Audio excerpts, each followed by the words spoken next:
다시 성경 읽겠습니다. 성경은 신약성경 에베소서 4장 13절로 16절까지 교독하도록 하겠습니다. 성경은 신약성경 에베소서 4장 13절로 16절씩 한 절씩 교독하시겠습니다. 우리가 다 하나님의 아들을 믿는 것과 아는 일에 하나가 되어 온전한 사람을 이루어 그리스도의 장성한 분량에 충만한 데까지 이르리니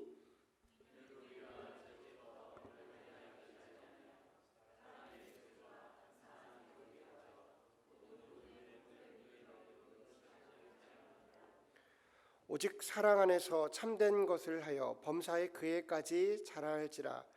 그는 머리니 곧 그리스도라.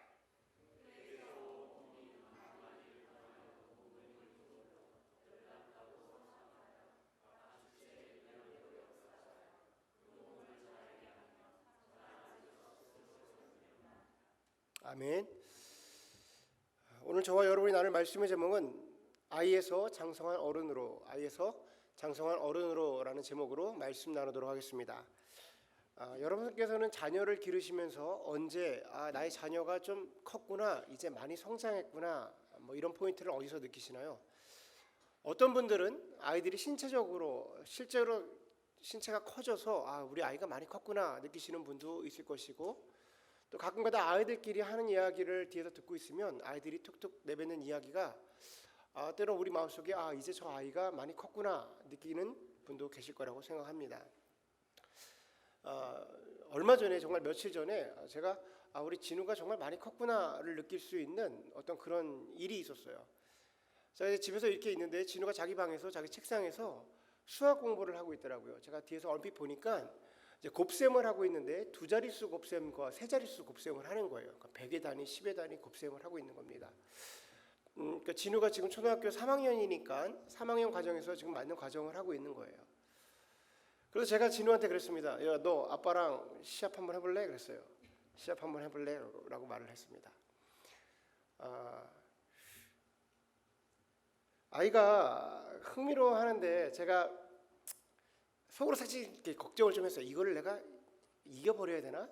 아니면 제가 좀 일부러 져줘가지고 아이에게 좀 칭찬할 수 있는 기회를 줄까라고 실제적인 고민을 좀 했습니다.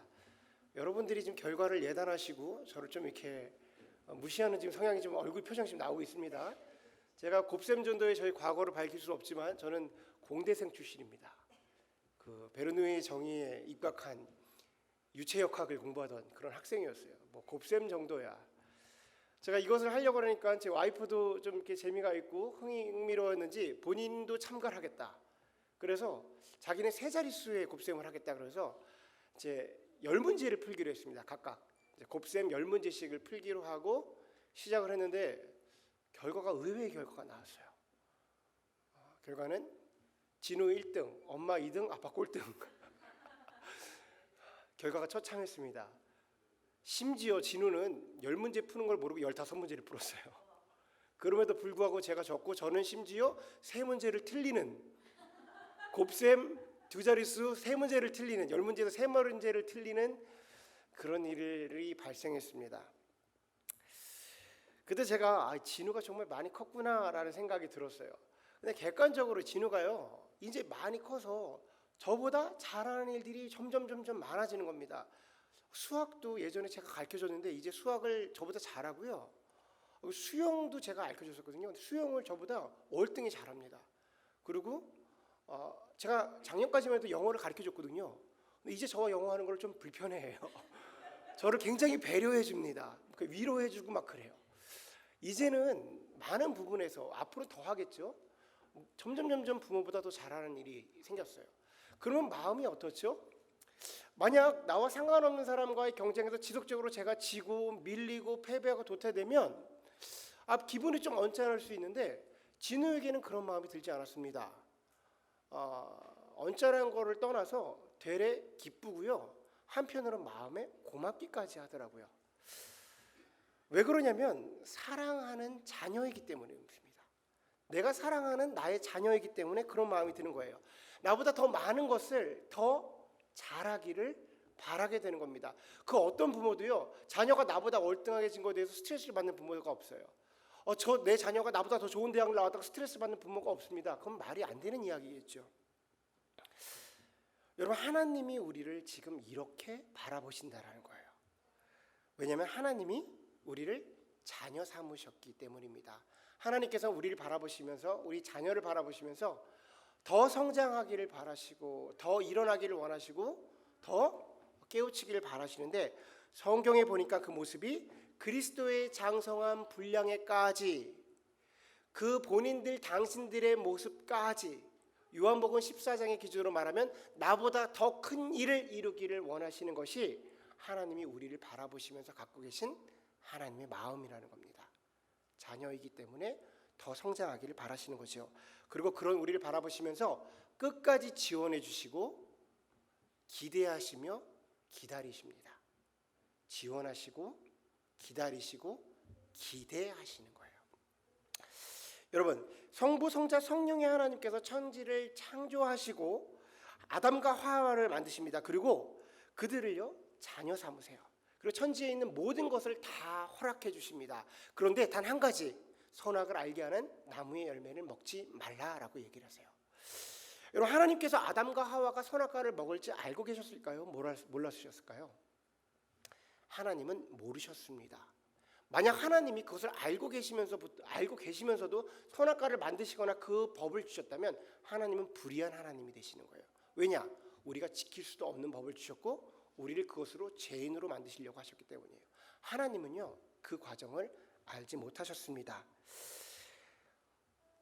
어떤 사람은 하나님은 무엇을 하고 계셨냐고 말합니다. 아담과 하와가 그 선악과를 따먹으려 할 때, 그것을 먹으려 할 때 하나님은 어디서 무엇을 하셨냐고 얘기를 해요. 여러분, 하나님은요 그때 어디 계셨을까요? 하나님은 아담과 하와가 선악과를 먹으려 할 때 그 순간 바로 그 자리에 계셨습니다. 그리고 마지막 순간까지 그 아담과 그 하와, 나의 자녀가, 내가 양육한 그들이 마지막 순간까지 그 선악과를 먹지 않기를 기다리시고 기대하고 계셨어요. 물론 하나님께서 그 일을 막으실 수도 있었습니다. 하나님께서요 뱀을 벌하셔서 그 자리에서 막 벼락을 내서 죽이실 수도 있었습니다. 근데 하나님은 그렇게 하시지를 않았어요. 왜냐하면 그 방법이 아이들을 진정으로 성장시키는 방법이 아니라는 것을 알고 계셨기 때문이에요. 만약 하나님께서 선악과를 먹을 때 하나님 개입을 하셨다면 인간이 더 이상 고통을 받을 일도 없었을 겁니다. 하나님께서 개입을 하셨다면 예수님께서 이 땅에 오실 일도, 성육신 하실 일도, 십자가에 못 박히신 고통을 받을 일도 없으실 거예요. 근데 하나님은 그런 방법을 선택하시지 않으셨습니다. 왜냐하면 이것은 성장의 방법이 아니기 때문이에요. 여러분, 그 어떤 부모들도요 자녀들의 숙제를 대신해 주는 부모는 없습니다. 그 어떤 부모들도 자녀들의 시험을 대신 치러주는 부모들이 없습니다. 왜냐하면 그런 방법이 자녀들을 성장시킬 수 없음을 알고 있기 때문이에요. 그래서 하나님께서는 끝까지 기대하시고 끝까지 기다려 주십니다. 여러분, 이것이 우리를 향하신 하나님 아버지의 마음입니다. 우리가 그리스도 안에서 진정으로 성장하기를 바라시는 거죠. 진정으로 성장하기를 바라시는 겁니다. 자, 그렇다면 우리 하나님께서 우리에게 바라시는 성장의 모습은 과연 어떤 모습일까요? 자, 우리 다 같이 본문 13절만 다 같이 한 번 더 읽어보는 시간 갖도록 하겠습니다. 13절을 읽습니다. 13절을 읽을게요. 시작.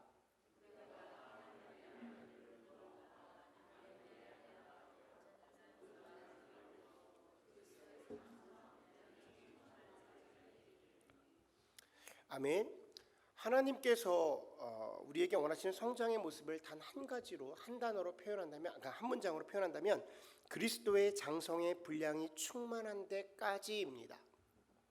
그리스도의 장성한 분량이 충만한 데까지. 우리는요 이 구절을 아주 익숙해진 사람들이에요. 실제로 사용하기도 많이 하고 듣기도 많이 들었습니다. 그런데요 가만히 한번 묵상을 해보면 이 말이 꽤나 어려워요. 그리스도의 장성한 분량의 충만한 데까지. 느낌은 오는데 잘 와닿지가 않습니다. 사실 신학적으로 많이 중요한 부분이 있는데 우리가 이해 차원에서 그런 군더더기를 다 빼고 제가 아주 쉽게 이해 차원에서 말씀드리면 예수님의 완전한 상태까지로 이해하시면 돼요. 예수님의 완전한 상태까지 우리가 성장하기를 원하십니다. 여러분, 여기서 말하는 예수님은요, 성육신 하시기 이전의 예수님이 아니에요. 그러니까 육체를 입고 태어나시기 이전의 예수님이 아닙니다. 부활 승천하신 예수님이 아니에요. 우리와 동일하게 육체의 한계를 가지시고 육체를 입고 이 땅에 오신 성육신하신 예수님을 이야기하고 있는 겁니다. 본문이 말하는 예수님은요, 우리와 같은 육신을 입으신, 육체의 한계를 입고 계신 하나님이신 예수님을 말하고 있는 거예요. 여러분, 육신을 입으신 예수님, 그 예수님의 가장 완전한 상태가 언제였나요? 육신을 입으신 예수님의 가장 완전한 상태가 언제였어요? 십자가상의 예수님입니다. 이 말씀을 들으면 이렇게 생각하시는 분도 있어요. 그럼 우리 예수님이 불완전하신 상태도 있었느냐? 십자가상의 완전하신 상태라면 그렇지 않은 상태가 있으셨단 말이냐라고 반문하시는 분도 있을 수 있습니다. 사실 예수님께서는요, 공생의 기간 내내 불완전한 상태셨습니다. 이 말이 조금 지금부터 집중해서 들으셔야 돼요. 제가 또 잘못 이해하시면 제가 또 끌려 내려가지고 잡혀갈 수가 있어요. 지금부터 잘 이해하셔야 됩니다. 공생의 기간 동안 예수님은 불완전한 상태셨습니다. 왜냐하면 그것이 바로 성육신이시기 때문에요. 그것이 성육신입니다. 완전하신 하나님이 완전치 못한 인간의 몸을 입고 이 땅에 내려오신 일, 이것이 성육신이에요. 이 일이 죄인된 우리에게는요, 너무나도 감사한 일이고 영광스러운 일이지만 하나님 입장에서 얘기한다면요, 너무나도 힘든 일이시고 불가능한 일이시고 그리고 치욕을 당하신 일입니다. 어떻게 이런 일들이 가능했느냐라고 말한다면 그 어떤 것도 설명이 되어지지 않습니다. 굳이 설명하자면 자녀를 향한 하나님의 사랑입니다라고 밖에 표현할 수가 없는 그런 일이 바로 성육신입니다.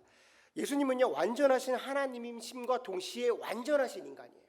완전하신 하나님이시면서 완전하신 인간입니다. 이게 어느 쪽으로도 흔들리면 그것은 잘못된 복음이에요. 우린 그것을 이단이라고 그래요.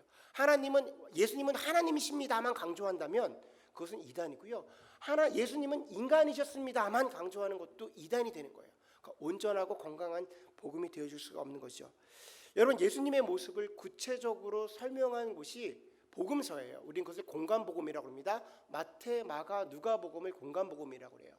우리가 딱 보기에 반복적인 사건이 계속해서 등장을 하기 때문에 어떻게 보면 비슷한 것 같지만 각 성경이 마태, 마가, 누가복음이 각자의 특징을 가지고 있는 성경입니다. 여러분, 마가복음을 읽을 때는요, 마태복음을 읽을 때 마태라는 제자가 유태인들에게 예수님을 나타내는 성경을 쓴 거예요.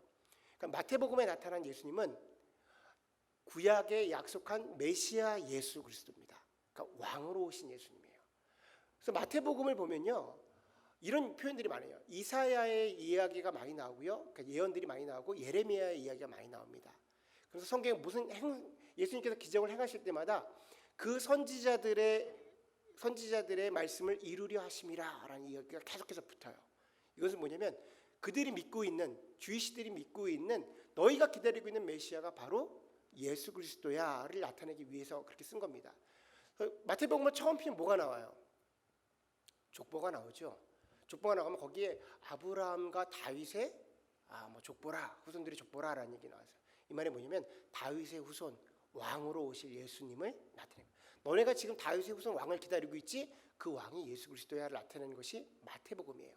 마가복음은 뭘까요? 마가복음은 왕으로 오신, 완전한 하나님으로 오신 예수님입니다. 그래서 마가복음에는요, 예수 그리스도의 탄생 기사가 기록되어 있지 않아요. 그런 것들이 필요가 없습니다. 그냥 하나님으로 오신 거예요.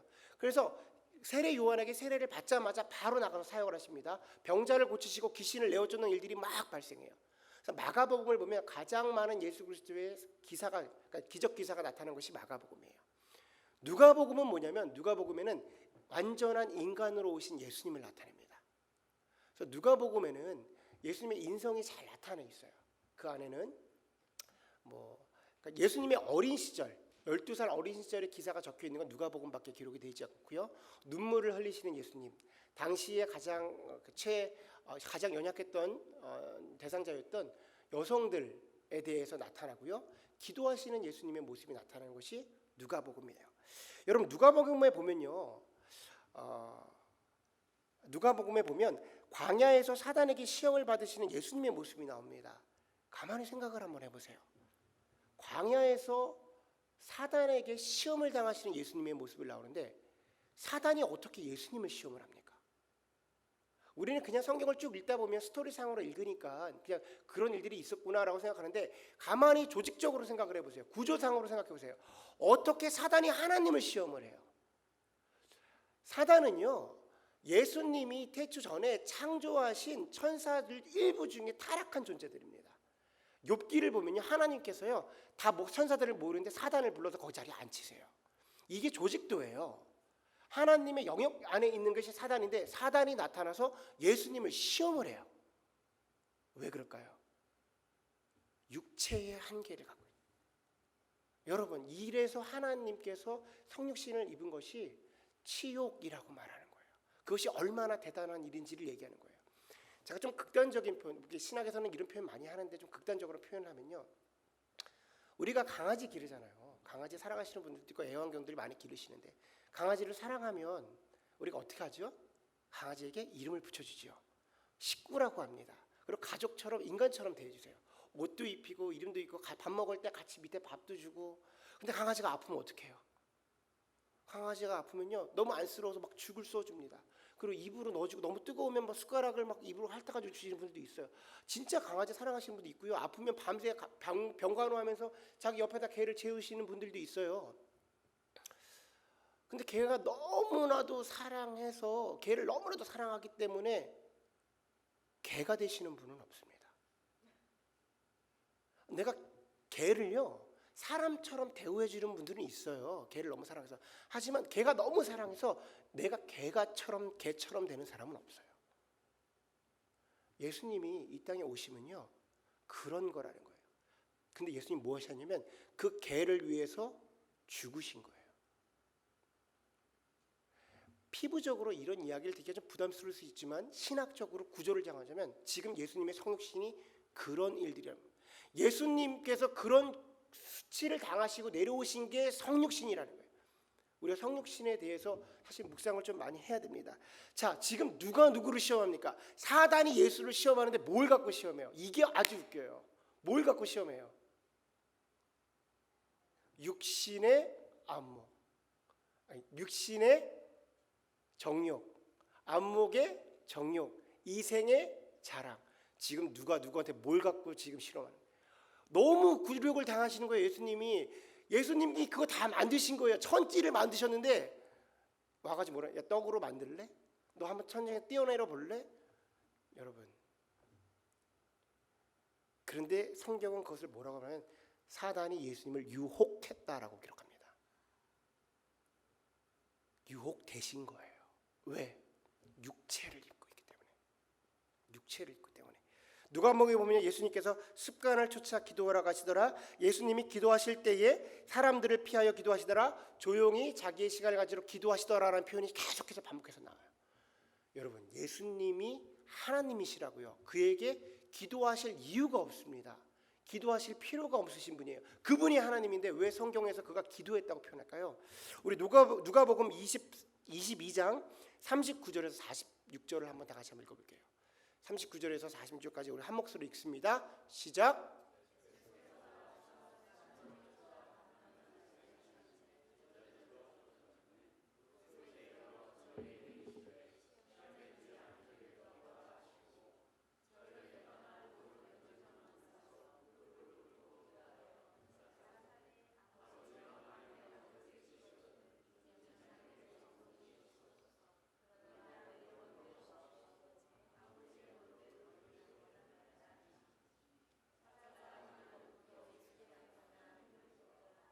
예수께서 힘쓰시고 애써 더욱 간절히 기도하시니 땀이 그렇죠. pit불과 같이 되니라. 기도 후에 일어나 제자들에게 가서 슬픔을 인하여 잠든 것을 보시고 이르시되 어찌하여 자느냐 시험에 들지 않게 일어나 기도하라 하시니라. 아멘. 예수님의 기도 중에 가장 정점에 있는 기도입니다. 마태복음은 이 기도를 겟세마네 기도라고 이야기를 해요. 이 잔을 내게서 거두어 주옵소서라고 기도를 하는 것이죠. 십자가를 피할 수 있다면 제발 하나님 이 십자가를 피할 수 있게 해주세요라는 기도를 지금 예수님이 하는 겁니다. 여러 번 말씀드렸지만 예수님께서 이 땅에 오신 이유는 단 한 가지예요. 십자가를 짊어지기 위해서, 그 십자가에서 죽기 위해서 이 땅에 오신 거예요. 그게 유일한 사명이었습니다. 그것을 하러 이 땅에 오셔서 그것을 위해서 지금까지 달려왔는데 마지막 순간에, 십자가를 짊어지기 마지막 순간에 뭐라고 기도합니까? 이 십자가를 피할 수 있다면 피하게 해주십시오. 어떻게 예수님에게 이런 기도가 나와요? 그는 하나님이신데. 근데 이게 진짜 예수님의 기도예요. 왜냐? 육체의 한계 속에 계신 겁니다. 이게 성육신이에요. 여러분, 우리가 예수님에게 기도할 수 있는, 그러니까 정말 예수님에게 마음 편하게 기도할 수 있는 이유가 뭔지 아세요? 예수님이 성육신하고 오셨기 때문에, 너희가 얼마나 힘든 줄 알기 때문에, 너희가 얼마나, 우리의 모든 것을 다 알고 계시기 때문에 예수님에게 정말 마음 터놓고 얘기할 수가 있는 거예요.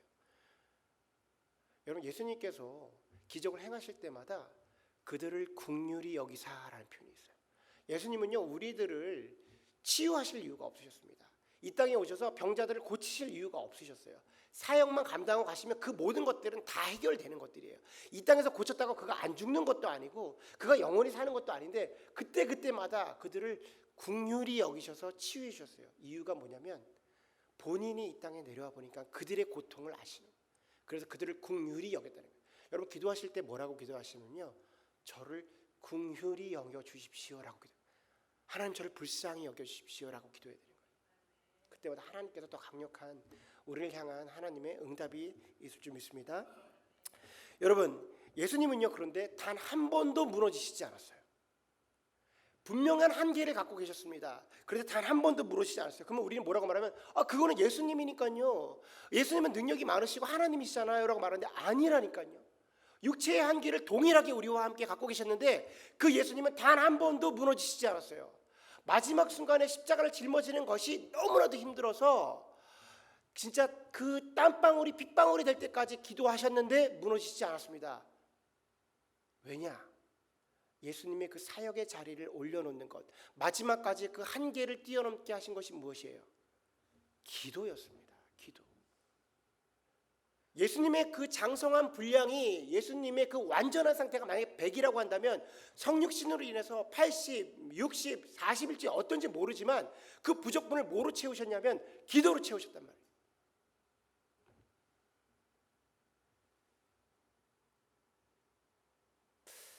광야에서 사단에게 시험 받기 전에 성경은 예수님께서 40일 동안 금식 기도를 하셨다고 그래요. 오병이어의 역사가 일어나고 나서 많은 사람들이 그를 세상의 임금으로 삼고자 하더라라고. 예수님에게 그것이 기쁨이었을까요? 아닐까요? 기쁨이었다고요. 세상에 임금 되는 게 기쁨이잖아요. 저 세상에 임금 되는 게 기쁨이잖아요. 그런데 그때 성경은 뭐라고 하면 그가 조용히 무리를 떠나 기도하러 가시더라라고.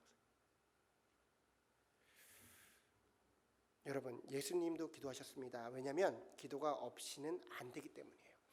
기도가 없이는 세상을 이룰 수 없기 때문에, 한계를 넘으실 수 없기 때문에 예수님도 기도를 하셨습니다. 그런데 우리는 왜 기도를 하지 않는 걸까요? 예수님도 기도를 하셨는데 우리는 왜 기도를 하지 않는 걸까요? 이런 말을 하면 조금 불편하신 분도 있을 수 있습니다. 나도 나름대로 기도하는데 목사님이 얼마나 나를 안다고 이런 이야기를 하시나. 미국의 크리스천 투데이에서 설문조사를 했습니다. 미국 크리스천들 150명을 두고 설문조사를 했습니다. 뭐라고 얘기했냐면, 당신은 평소 기도하십니까? 라는 질문을 했어요.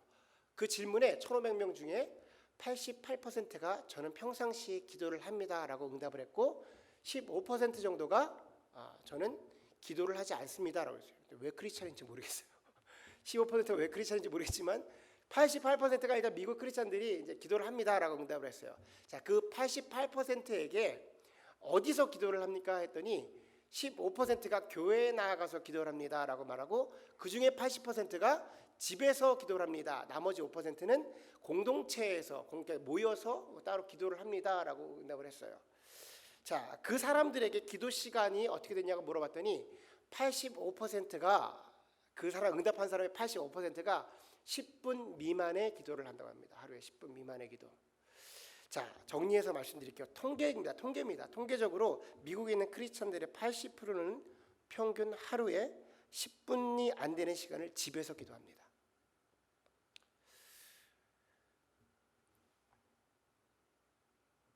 십자가에 달리시기 전에 예수님께서 제자들과 함께 겟세마네 동산에 갑니다. 제자들에게 이렇게 말씀하세요. 내가 지금 죽게 되었다. 죽게 되었다. 힘든 일을 겪게 되었다. 나를 위해서 기도해 주겠니? 그리고 그들을 두고 조금 더 나아가셔서 떨어진 곳에서 기도하십니다. 땀방울이 핏방울이 될 때까지 기도를 하세요. 그러고 나서 제자들이 가봅니다.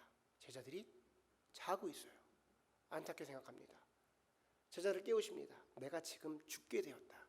나를 위해서 중보해 주기 바란다. 그리고 다시 가십니다. 그리고 기도를 또 한창 열심히 하십니다. 이 잔을 내게 피할 수 있으면 피하게 해주십시오. 하지만 주님 뜻대로 이 일을 인도하십시오라고 기도를 하고 다시 갑니다. 제자들이 자고 있어요. 예수님께서 베드로를 깨웁니다. 제자들이 많았는데, 물론 그 자리에 3명 또 떨어진 곳에 많았는데 베드로를 깨웁니다. 이 베드로는요, 겟세마네 동산에 올라가기 전에 세상 사람들 모두가 당신을 배신해도 나는 당신을 배신하지 않겠습니다 외쳤던 베드로예요. 올라가기 전에 예수님께서 발을 닦자고 하니까 왜 이러십니까? 그러실 거면 저를 목욕까지 시켜주십시오라고 외쳤던 사람이 이 베드로예요. 베드로에게 말씀하십니다. 우리 마태복음 26장 40절을 한번 읽어볼게요. 다 같이 한 목소리 읽습니다. 시작. 제자들에게 오사 그 자는 것을 보시고 베드로에게 말씀하시되 너희가 나와 함께 한시 동안도 이렇게 깨어 있을 수 없더냐. 성경에 나와 있는 한시 동안도는 너가 나와 함께 잠시 동안도를 이야기하는 것이 아닙니다. 영어 성경을 보면요, 영어 성경에 1 hour라고 되어 있어요. 너가 나와 함께 1시간도 기도해 줄 수 없겠느냐? 예수님의 미니멈 타임이 몇 시냐면요, 1시간이에요. 1시간. 너 나와 함께 1시간도 기도해 줄 수 없겠냐? 왜? 너가 나한테 세상 그 누구보다 나를 사랑한다며. 그 누구보다 나를 사랑한다며 너가 나를 위해 1시간도 기도할 수 없겠느냐라고 지금 예수님이 말씀하시는 겁니다. 이 이야기를 들으시면 1시간이나 기도하라고? 라고 하는 부담을 느끼시는 분도 있고요.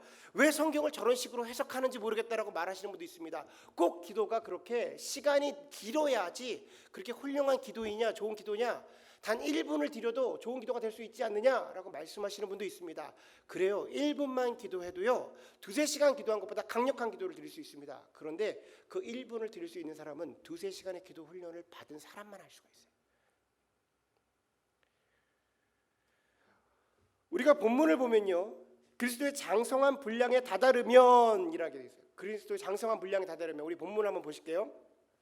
오늘 설교의 기준으로 말하면 우리가 기도로 무장되면 뭐라고 되어 있냐면 세상의 풍조에 요동치지 않게 된다라고 이렇게 해요. 우리 본문 14절 한번 보겠습니다.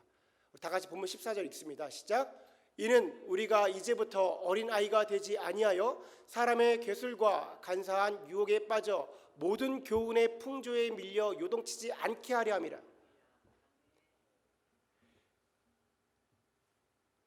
이는 우리가 이제부터 어린아이가 되지 아니하여 사람의 괴술과 간사한 유혹에 빠져 모든 교훈의 풍조에 밀리 요동치지 않게 하려 함이라. 여러분, 실제 우리가 우리 삶 속에서요, 주님께로 나아가게 하는 것, 신앙인으로 살아가게 할 때 우리를 힘들게 하는 것들이 무엇입니까? 우리를 붙잡는 것이 뭐예요? 그것이 다 세상의 풍조입니다. 세상의 풍조. 세상의 풍조 그러면 한자로 된 것 같고 어려운 것 같죠? 제가 쉽게 설명을 해드릴게요. 하나님이 없이 살아가는 세상 사람들이 만들어온 세상의 모든 기준이 세상의 풍조입니다. 조금 더 쉽게 구체적으로 표현해 드릴게요. 하나님에게 물어보지 않았는데, 그리고 하나님이 우리에게 대답해 주시지 않았는데 내가 알고 있고 믿고 있는 세상의 모든 것이 세상의 풍조입니다. 그런 것들이 우리가 하나님께로 나아가게 하는 것을 힘들게 한다는 거예요. 뭐 구체적인 예를 들어볼게요. 너무 작은 거니까 이런 것까지라고 생각할 수 있는 것. 저는요, 애를 셋 낳습니다. 자랑은 아니고요. 애를 셋 낳았어요. 여러분 몇 낳으셨습니까? 뭐 저보다 랭킹이 나가시는 분이 여기 한 가정밖에 없는 것 같은데 2 정도 낳으시죠? 적게는 하나도 낳기도 합니다. 왜 2 낳고 왜 셋 낳고 왜 많게는 4 낳죠? 왜 그렇게 낳습니까? 세상 사람들이 그렇게는 아니까. 세상 사람들이 그게 적당하다 하니까.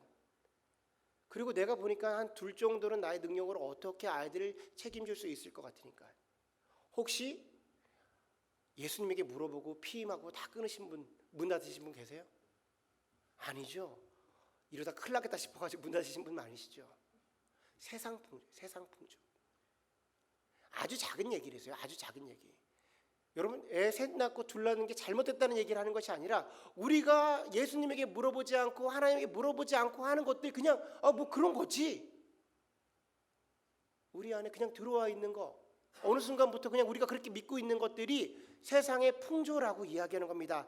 우리는요, 세상의 기준으로 살아가는 사람들이 아닙니다. 우리는요, 성경의 기준으로 살아가는 사람들이에요. 근데 우리도 모르게 아무런 제재 없이 우리 안에 세상의 풍조가 팽배하죠. 근데 우리는 살아가면서 우리는 뭐라고 말하면 융통성 있게 사는 거야. 우리가 뭐 예수님 안 믿는 게 아니라고. 그런데 그냥 뭐 그게 잘못된 건 아니니까. 잘못된 거 아닙니다. 그런데 분별은 하셔야 되는 거예요. 그런데 성경은 어린 아이 같아서 사람의 술수와 세상의 유혹에 빠지는 것이다라고 이야기합니다. 하나님께서는 우리가 어린 아이에서 장성한 어린이 되기를 원하십니다. 물론 이 안에는요, 10분 기도하는 것도 힘드신 분도 있습니다. 10분 기도해서 하시는 것도 쉽지 않으신 분도 이 자리에 있을 수 있어요. 그런데 알아야 합니다. 그게 다가 아니라는 것을 알아야 돼요.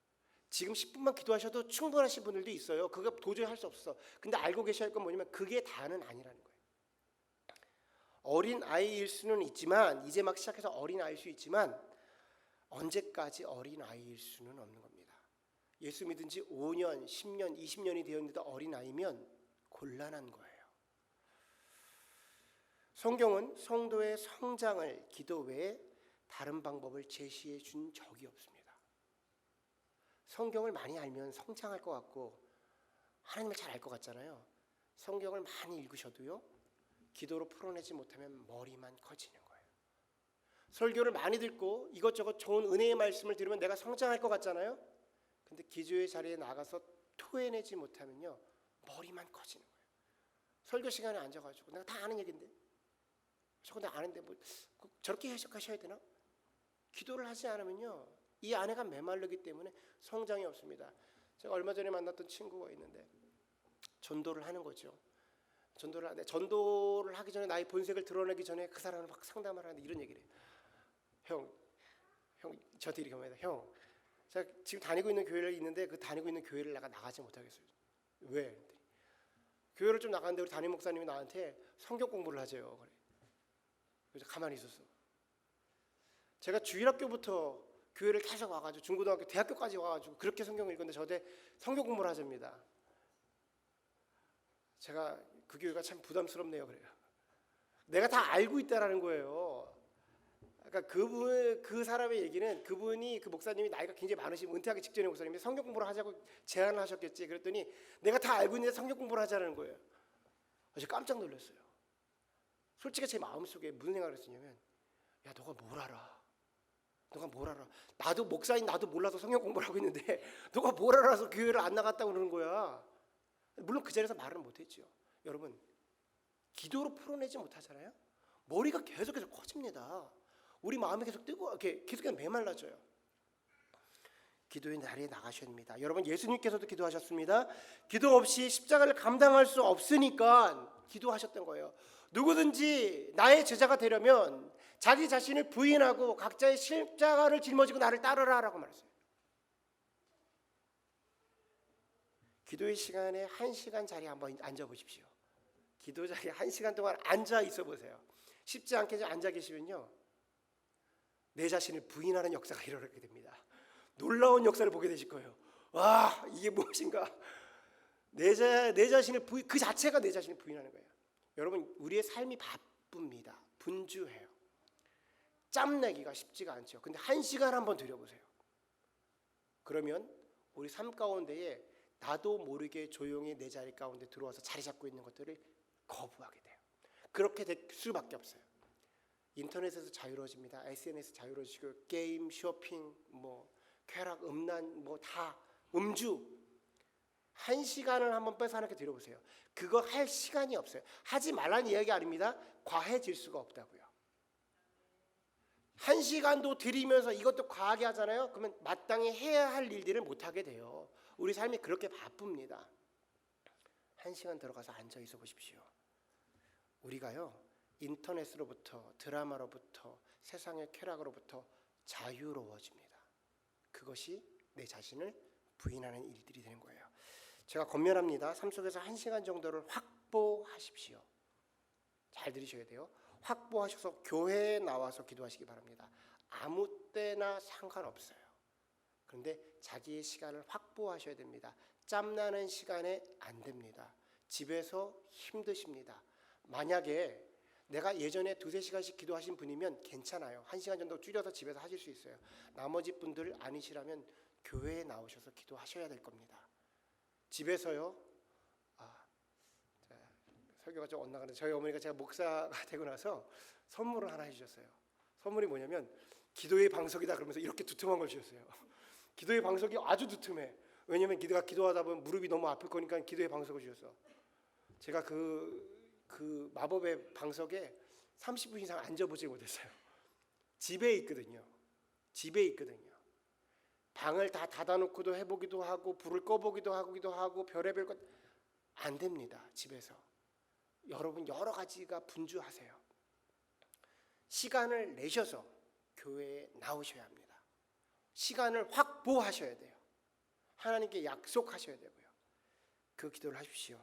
이 자리에는 10분 정도 기도하시는 것이 정말 힘드신 분들도 있습니다. 이해합니다. 저에게도 그런 시간이 있었습니다. 저에게도 신학을 시작하는 시간이 있었습니다. 그러면 예배 끝나고 저에게 꼭 오셔서 알려주세요. 제가 그분과 함께 시간을 맞춰서 가능한 그 시간 함께 나와서 기도 제목도 나누고 기도하는 시간을 가질게요. 기도하셔야 됩니다. 예수님도 감당하실 수 없었기 때문에 기도하셨기 때문에 우리도 해야 합니다.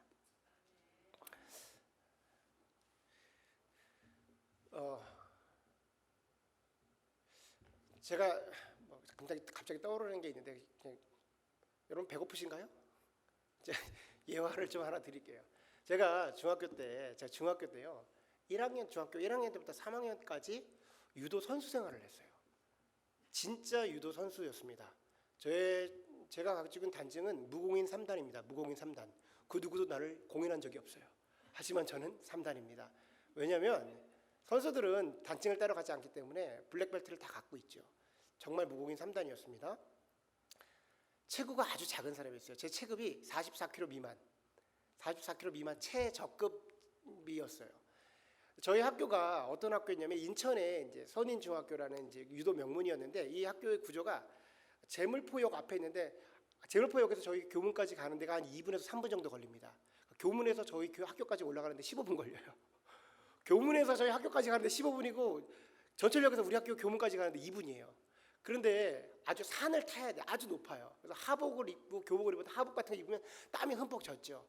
근데 학생들이 보통 시간을 깐당깐당하게 학교 가잖아요. 이렇게 가는 사람이 없잖아요. 그러니까 15분 동안 뛰어 올라갑니다. 막 그 산을 막 무전 질주로 올라가요. 저는 유도부였는데 아침에 하절기에는 6시 반까지 학교를 가야 되고 동절기에는 7시에 갑니다. 그래서 수업하기 전까지 체력 훈련을 해야 돼요. 체력 훈련이 보통 이제 운동장 뛰고 뭐 이런 건데 제가 제일 작은 체급 애들이 보통 제일 큰 선배를 업습니다. 헤비급 애들을 업고 그러니까 1km를 뛰어야 돼요. 아침에. 그 당시 때 헤비급은 한 80kg 이상급입니다. 제가 44kg가 안 됐었는데 80kg를 업고 1km를 뛰어야 돼요. 뛰지도 못하죠. 처음에 뛰다가 뭐 뒤에서 선배들이 하도 막 때리고 발로 차고 그러니까 이제 뛰다가 한 3바퀴 정도 돌면 이제 걷다가 막 토하다가 이제 그런 일들이 3년 동안 반복을 해야 돼요. 저는 체구가 작아서 그리고 좀 빠른 사람, 운동신경이 있어서 단거리가 정말 빠른 사람이었어요. 그 학교에서 많은 1000명이 넘는 학생들이 있었는데 단거리, 장거리 제가 제일 빠른 사람이었습니다. 왜냐면 장거리는요 훈련하면 다 빨라져요. 체력량이 한채 많아지면. 그러니까 가서 1시간 동안 그 80명 업고 뛰고 그리고 끝나는 시간에 뭐냐면 유도부들은 그 자전거 타이어 같은 게 있어요. 그걸 딱 잡고 계속 당겨요. 이 당기는 이 힘이 있어야 되거든요. 철봉에 걸어놓고 이 고무 튜브를 계속 당기는 거야. 막 업어치기도 연습하고 막 외팔 업어치기도 준비하고 뭐 다 준비하는 거야. 계속 막 하는 거야. 이걸 계속 당기면요 여기 힘이 굉장히 세져요. 뭐 근육도 생기고. 그래봤자 저는 근데 44kg가 안 되는 사람이에요. 근데 이렇게 다녔습니다. 근데 제가 중학교 3학년 정도가 됐을 때 그 운동량을 버티지 못하고 그리고 그렇게 운동을 잘하는 사람도 아니었어요. 그래서 운동을 그만두어야겠다라고 해서 운동을 그만뒀습니다. 근데 이 운동부들은요, 이게 건들건들하고 다니잖아요. 맨날 도복 뒤에다 막 메고 다니고 그래가지고 학교에 있는 좀 건들건들한 일진들이 좀 안 좋게 봐요. 하지만 우린 건드릴 수가 없어. 우리는 유도부잖아. 제가 체구가 작아도 막 이게 이제 좀 뭐라고 그럴까 막 가오도 걷고 걸고 막 그랬단 말이죠. 근데 운동을 그만두니까 걔네들이 이제 와가지고 그동안 꼴 보기 싫었던 건 이제 좀 이렇게 터치하러 온 거예요. 와가지고 그동안 얼마나 보기 싫었는데 이제 운동을 그만했으니까 이제 찝쩍거리면서 시비를 걸기 시작했는데, 그래도 운동을 한 제가 가오가 좀 있잖아요. 그래서 피하지 못하는 싸움을 해야 될 때가 있었습니다. 등치가 큰 애가 있었는데 등치가 이제 컸어요. 그 당시 때 중학교 3학년인데 제가 48kg급이었거든요. 그러니까 작았죠. 근데 어쩔 수 없이 저도 이제 더 이상 밀릴 수가 없고, 그래서 싸움이 벌어졌어요. 잘못하면 진짜 두드러 맞는 싸움이 벌어졌지. 겨울이었는데 싸움이 딱 벌어졌는데 영화에 나온 것 같은 싸움이 있을 리가 없죠. 개싸움 같은 거예요. 막 두드러 붙잡고 막 잡고 막 그런 일들이 벌어진 거예요. 막 안 맞으려고 하고 피하고 책상 막 하고 사람들은 막 우르르 몰려 있고. 그래도 그 친구가 이제 일진이었고 저는 유도부였으니까 막 운동부랑 붙었대 막 그래서 사람들이 이렇게 영화처럼 모여 있었어요. 개싸움을 막 하고 있는데 갑자기 저도 모르게 그 친구가 확 달려드는데 옷깃을 딱 잡았는데 확 넘어가는 거예요. 확 넘어가는데 어떻게 보면 그 당시 때 그 중학교 때 난로가 가운데 있었거든요. 옛날에 이제 난로가 있잖아요, 학교에. 난로가 갑자기 그 난로로 걔가 자빠지면서 난로가 와당탕탕하고 연통들이 다 떨어지고 막 난리가 났어. 뭐 애들이 막 난리가 났네. 근데 걔네들이 놀랐는데 사실 제가 더 놀랐어. 이게 뭐야 이게. 저는요 유도를 잘하는 학생이 아니었어요. 메달도 못 따고 맨날 가서 누르기로 누워 있다가 나오고 막 이러는 학생이었어요. 근데 그 순간 나도 모르게 딱 잡혔는데 확 넘어가는데 파바바박 그러면서 막 사건이 커진 거예요. 선생님이 오고 말리고 막 애들이 막 민성이가 유도로 넘겼대 막 난리 났어. 그때 제가 알았습니다. 그게 훈련이에요. 나도 모르게 내 안에서 숨어있던 게 팍 나오는 게 훈련이에요. 제가 고무줄 땡길 때 뭐 넘길 줄 알고 땡겼습니까? 두드러 맞을까 봐 땡긴 거고, 아침에 그거 무거운 거 선배들이 그냥 하도 뒤에서 막 발로 차고 그러니까 그냥 뛰었던 건데, 어느 순간에 나도 모르는데 내 체구가 그렇게 작았는데 나오더라고요. 여러분, 우리가 기도가 쌓여지면요, 기도가 훈련입니다. 쌓여지면요 세상을 이기는 기도를 하는데, 내가 세상을 이겨야지 기도를 준비하고 나가 이게 아니라 이겨지는 겁니다. 왜냐? 내가 잔근육이 만들어져 있어요. 나도 모르게 그 상황 가운데 그 일을 넉넉히 이길 수 있는 믿음이 나에게 쌓여지는데, 그것이 기도라고 지금 성경을 얘기를 하고 있는 거예요. 여러분, 어떻게 세상을 이기십니까? 예수님이요 세상에 유혹을 당하셨다고요. 예수님이 세상에 유혹을 당하셨습니다. 우리는요 솔직히 말씀드릴까요? 유혹인지도 모릅니다. 그 안에 살아서 유혹인지도 몰라요. 기도로 여러분 훈련 받으셔야 되고 그렇게 나가셔야 됩니다. 우리 본문 15절과 16절을 읽고 말씀을 마치도록 하겠습니다. 15절과 16절 다 같이 한 목소리로 읽습니다. 시작.